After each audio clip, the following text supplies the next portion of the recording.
Today is Tuesday, Parashah Devarim. In the Parashah of this week, Moshe says, Echa esa levadi torhachem umasa'echem berivechem. So Moshe Rabbeinu says, how can I alone carry your being contentious, your burdens, and your quarreling? So the word Echa is the same word that starts the scroll of Lamentations that we're going to be reading on Tisha B'Av, the day that commemorates the destruction of the first and second temple, the day that we read the sad descriptions in the scroll of Lamentations. So the same word is used here to describe a certain state of affairs that Moshe Rabbeinu is speaking about that really is indicative also of some of what was happening during the time of the Churban, of the exile and destruction of the temple. He says, how can I carry alone? Why is he saying levadi? Here he wants to hint that it's not just the responsibility of the leader, of the person who's the leader of the community or the leader of the Am Yisrael, in the case of Moshe, that all the burden is just on his shoulders. People who are members of the community, of the Kahal, also should share in some of the responsibility of correcting others when they need to be corrected, caring for one another, and in a way, helping others to be on the right path. And Moshe Rabbeinu is saying, how can I do it alone? Everybody needs to help. Then, Torhachem umasa'achem berivechem. People were very contentious, not just at the time that Moshe was speaking about, but it's also hinting to the time of the Churban, when people were so strict with each other, unforgiving. If something is coming to me, then I'm not going to forgive, I'm not going to give up.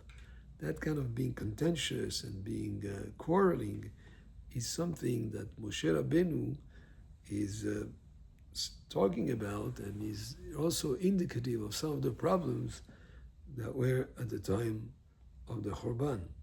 So people were very, very difficult. Like Rashi explains, if there was someone who had a rivalry with another person and they went to court and he saw that he was going to lose, he was not going to give up. He was going to try to bring more proofs that he's the one who's right, and he's not going to be forgiving.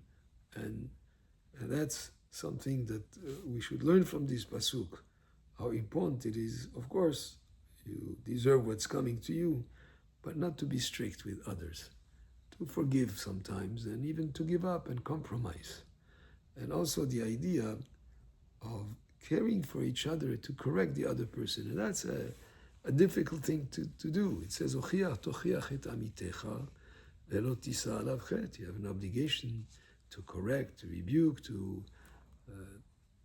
make a comment to the other person to help him get on the right path. But how you do it, of course, not in public to embarrass him, and of course not in a way that would be hurtful to him, but really amitecha, one who's with you, close with you, in other words, out of love, and out of really care for him to do better, but not to show that you know more than him, or to show it in a way of one-upmanship, that I'm better than you. No, on the opposite. It has to be done in a way that is careful, and in a way to preserve his honor, and do it in a way that really shows him that you really want his good. And that's something very difficult to do. But on the same subject, the story of Kamsa and Bar Kamsa that is very familiar, for the story that says that that's why the Bet HaMikdash was destroyed. The person that was supposed to invite Kamsa, and he invited instead Bar Kamsa, very similar name.